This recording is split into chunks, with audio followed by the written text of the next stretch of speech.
నమస్తే శ్రీనివాస్ గారు. నమస్కారం మాధురి గారు. శ్రీనివాస్ గారు, విజ్ఞానం ప్రారంభించడానికి మెయిన్ మోటివ్ ఏంటి?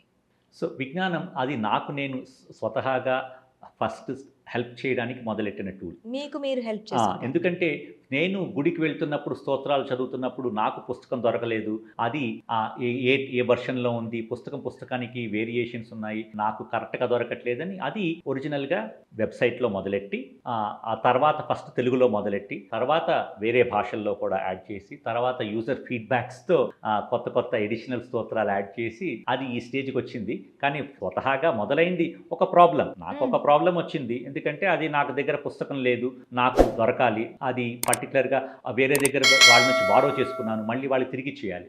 సో, హ్మ్. అది నేను ఎక్కడైనా స్టోర్ చేసుకోవాలి. రిలయబుల్‌గా యాక్సెస్ చేయాలి. ఇంటర్నెట్ ఈస్ ద అప్పటికి మాధ్యమం. 2005లో ఇదంతా. ఓకే. ఆ!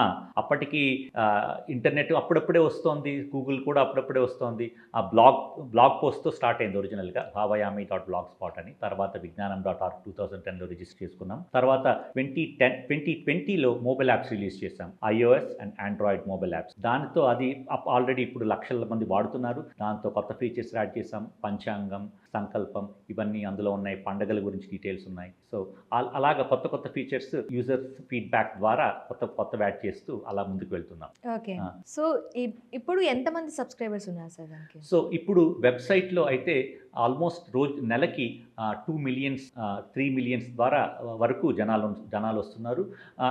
ఆండ్రాయిడ్‌కి మొన్నే 5,00,000 మంది సబ్‌స్క్రైబర్స్ వచ్చారు. ఓకే. 5,00,000 మంది యూజర్స్ ఉన్నారు. అండ్ ఐఓఎస్‌లో కూడా 2, 3 2, 3 లక్షల మంది ఉన్నారు.